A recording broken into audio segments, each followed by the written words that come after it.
Jornal Farol, 13 de janeiro de 1881. Redator e proprietário G. C. Dupin. Rogamos aos distintos cavalheiros, a quem tomamos a liberdade de remeter pela primeira vez a nossa folha, a obséquio de nos comunicar ao se designam de aceitá-la. Aos nossos assinantes. Acaba de sair à luz em Paris, um esplêndido álbum musical com 100 peças para piano. Esse álbum magnificamente dourado e encardinado, contém muitas músicas inéditas dos mais afamados compositores tanto clássicos, como modernos e merece figurar em todas as salas de família em Paris. Custa mais de 100 réis de nossa moeda, graças, porém a um tratado, que concluímos diretamente com os depositários naquela praça. O nosso periódico folga muito em anunciar que pode cedê-lo aos seus assinantes unicamente pelo módico preço de 15 réis. Cumpre que os amadores se apressem em aproveitar essa ocasião, complementei-nos a ser veloz logo que tenhamos um número suficiente de subscritores. Seria demasiado extenso analisar uma por uma as maviosas composições, que formam a coleção inédita deste álbum. Citaremos apenas alguns nomes para dar uma ideia aos nossos leitores do seu valor artístico.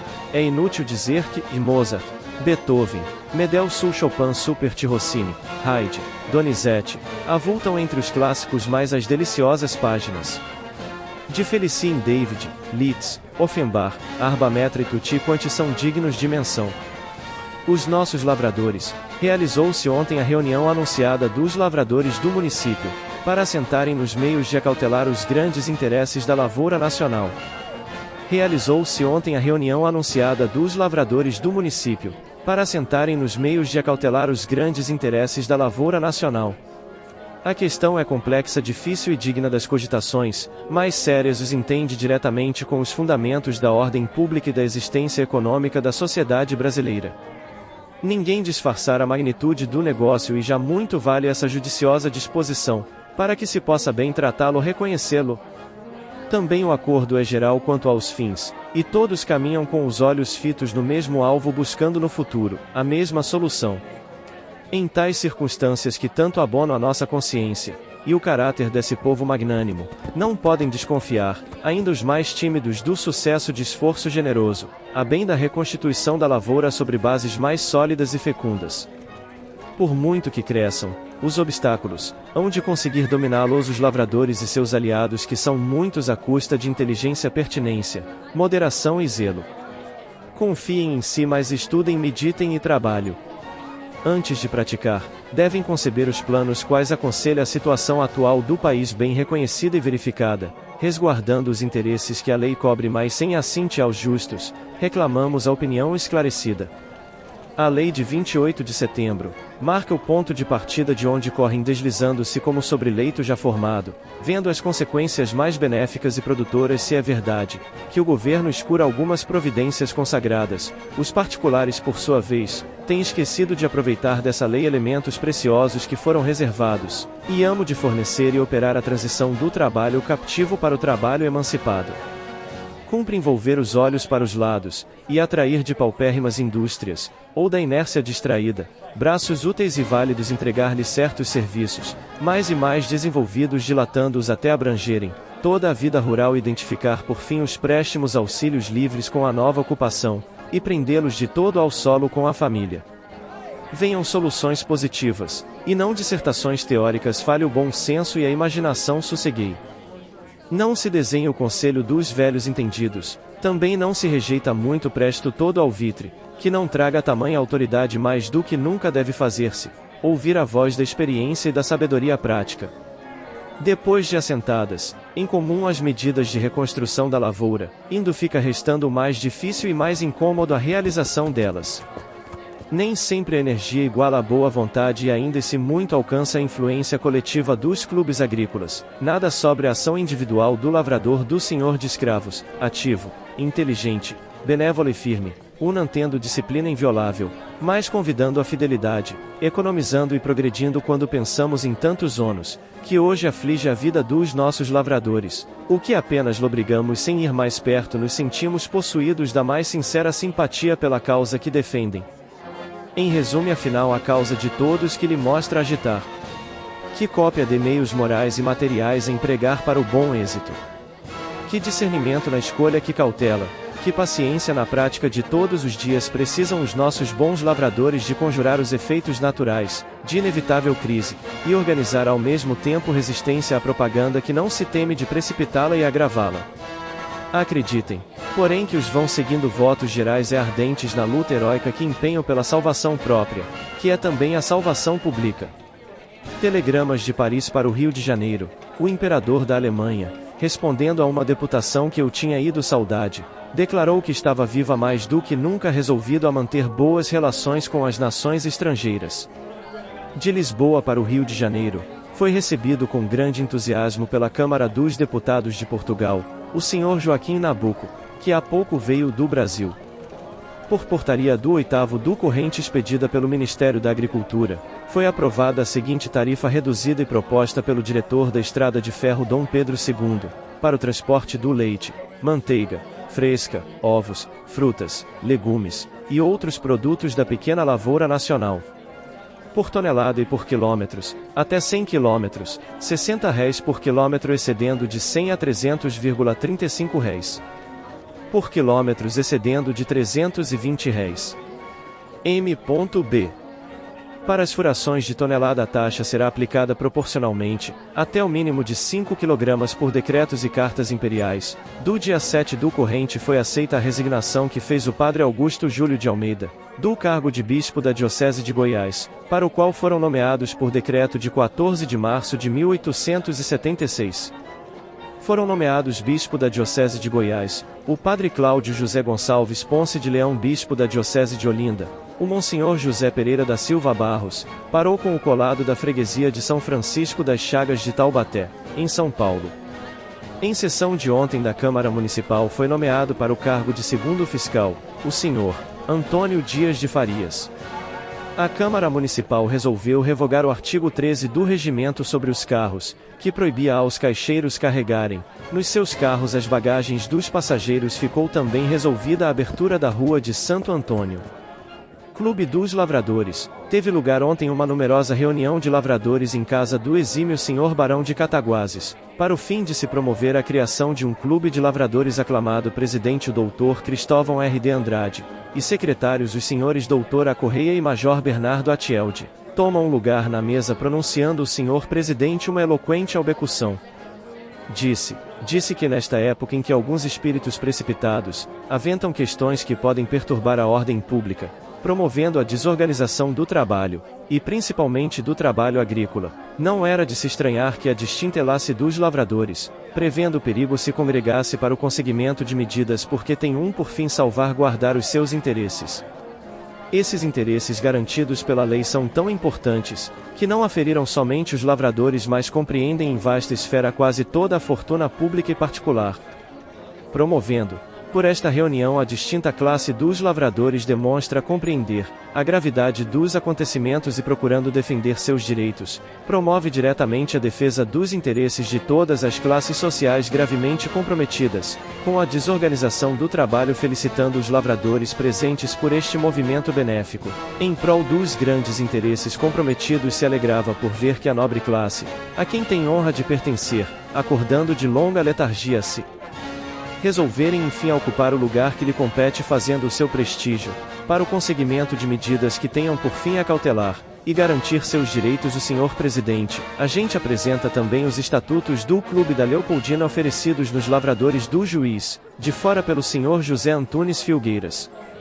Aberta a discussão, o senhor doutor Antero produz diversas considerações acompanhando as seguintes indicações, que apresenta. Primeiro, manter o princípio geral da Lei de 28 de setembro de 1871. Segundo, reforçar o Fundo de Damas Emancipação de modo a não se libertar por ele menos de 10.000 escravos por auto. Terceiro, auxiliar a imigração espontânea e a promovida por iniciativa particular reformas sociais, que animam a imigração. Quarto, núcleos de colonização nacional de ingênuas entregues a dos libertos, ensino prático da lavoura sem luxo de repartição. Quinto, desenvolvimento via as terras nos lugares imediatamente produtores. Sexto, lei de locação de serviços, que a partir das garantias do locador assegure a efetividade pronta dos direitos do locatário. Sétimo, fundação de bancos agrícolas com juro módico e prazos longos de amortização. Oitavo. Fundação sem necessário for deu um órgão de publicidade do Clube dos Lavradores. Nono. Atitude, calma, prudente e tolerante mesmo mais firme. Folhetim. Amor de sertaneja. Romance original. Um dia, de manhã cedo, estava Emília, ainda no seu quarto de vestir, quando veio uma escrava, dizer-lhe, que a procurava uma moça. Há de ser a costureira que mandei chamar. Não, senhora, se não me engano é uma moça da roça. Está muito queimada do sol e vem vestida de um modo esquisito. Além disso é acompanhada, por um sujeito que me parece um caipira. Quem será? Perguntou Emília a si mesma. Está bem, mande entrar na sala. Ah! É verdade, por quem? Perguntou ela. Por mim ou por meu pai? Perguntou pela senhora. Bem, já vou já. Emília acabou de se vestir, procurando adivinhar quem era a moça que a vinha procurar assim tão cedo.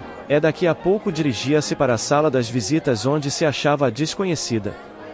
Ao entrar na sala, teve uma reminiscência de ter visto, já aquela moça, onde, porém, e quanto?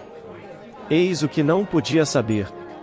A moça levantou-se assim que a veio, e correndo ao seu encontro. Já me não conhece, Emília? Espere um pouco, respondeu esta, as suas funções despertarão em mim, há uma recordação que a mim avisou e sua voz. A senhora, você é, Fabrícia, a minha amiga de convento das Macaúbas. Eu mesma, Emília, eu bem sabia que me havia de reconhecer. E as duas amigas, abraçaram-se com efusão. Mas, observou Emília, como se acha aqui na corte, e com estes tratos? Quem é este homem que a acompanha? É um sertanejo, como eu, e a ele, devo poder estar aqui a teu lado, senão talvez tivesse morrido no caminho. Mas então é um romance, exclamou Emília. Dizes bem, é um romance, e bem triste já no seu começo, queira Deus, seja mais alegre o seu desfecho. Meter-me medo. Mas teu pai, por que não te acompanhou? Por quê? Porque fugi de casa, Emília. Fugiste. Mas então, disse Emília, já um tanto desconfiada, praticaste algum acto que merecesse a censura de teu pai? Não, Emília, nada fiz de que possa agora. Mais tarde contar-lhe-ei tudo.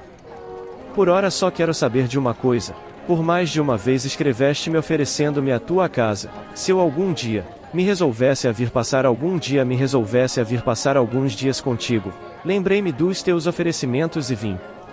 Posso contar que acolherás?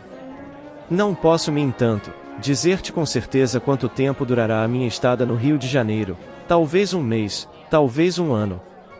Durante esse tempo necessito da proteção e sobretudo da amizade, de uma pessoa dedicada, e para isso lembre-me de ti. Quero servir-me? E como Emília custasse a responder. Já vejo, disse tristemente, que me iludi. Nos nossos sertões concedemos a hospitalidade aos estranhos sem lhes perguntarmos pelo nome e pelo tempo que querem demorar. E aqui as coisas possam-se por outra forma, bem o vejo. Já esqueceste os nossos da nossa terra, Emília, as tuas próprias amigas são-te suspeitas. Não, Fabrícia, não é o que pausas, exclamou Emília. Mas tu não compreendes que uma moça deixe a casa de seus pais, sem um motivo poderoso, e que empreenda uma viagem tão extensa com uma pessoa que lhe não é nada. Eu creio no que me dizes, nada fizeste do que tenhas de Cora, mas mesmo assim preciso conhecer os motivos que te levarão a abandonar a casa do teu pai. Contar-te-ei tudo. Emília, e estou convencida de que me darás razão. Já amaste algum dia, Emília? Eu. A quem é esta pergunta? É porque se tivesse achando alguém, compreenderias, mulher, a minha história. Bem te dizia eu, que no teu comportamento havia qualquer coisa de repreensível. Oh! Exclamou Fabrícia, o meu amor é para aquele que me o inspirou, nada sabe de que fiz e talvez, nem sequer se lembra de mim. Já te esqueceste que no convento falei-te algumas vezes de um projeto formado por meu pai. Creio lembrar-me. Um moço que fora para São Paulo, não é assim? É isto mesmo, pois bem. Vendo, porém, que o seu companheiro de viagem, de quem já se esquecera, a escutava com atenção, Fabrícia interrompeu-se, e disse a Emília: Logo, quando estivermos sós, te contar-te-ei tudo. A moça compreendeu sem dúvida o que motivara a súbita interrupção de sua amiga, pois que lhe disse: E este homem também ficará contigo na corte? Eu. Deus me livre! Exclamou o caipira. Só vim, por causa da menina Fabrícia. Se ela não ficar, prometi-lhe que a tornava a levar para a casa de seu pai, mas se ela ficar, raspa-me daqui quanto antes, que isto aqui não me agrada. Pois bem, disse Emília, Fabrícia ficará comigo. Oh! Obrigada, minha amiga, não sabes ainda o serviço que me prestas. Está bem, logo me porás no fato de tudo. Meus pais, é verdade, fazem-me todas as vontades, mas por causa disso mesmo, não devo abusar, e bem que vês que preciso explicar-lhe os motivos que te levarão a fazer o que fizeste, ou pelo menos alguma fabula que me comprometa, quando por acaso, venha a se descobrir a verdade. Nada tenho que se esconder, Emília, podes dizer a verdade. Mas preciso escrever a meu pai para tranquilizá-lo, e dizer-lhe onde me acho. Pois bem, por hoje ele se acomodará aqui mesmo, e amanhã, ou quando quiser, seguirá a sua viagem. Serve-lhe assim? Estou pronto a fazer tudo o que a senhora me mandar, porque vejo que é amiga de Dona Fabrícia, respondeu o sertanejo. Emília a chamou uma escrava e ordenou-lhe que levasse para dentro o companheiro de viagem de Fabrícia, e voltando-se para a moça: Agora, nós, minha heroína de romance, venha me contar a sua história. E levou o amigo para o seu quarto. Essa foi a leitura do Jornal Farol. Espero que tenham gostado. Se sim, curta, compartilhe, se inscreva no canal. Até uma próxima.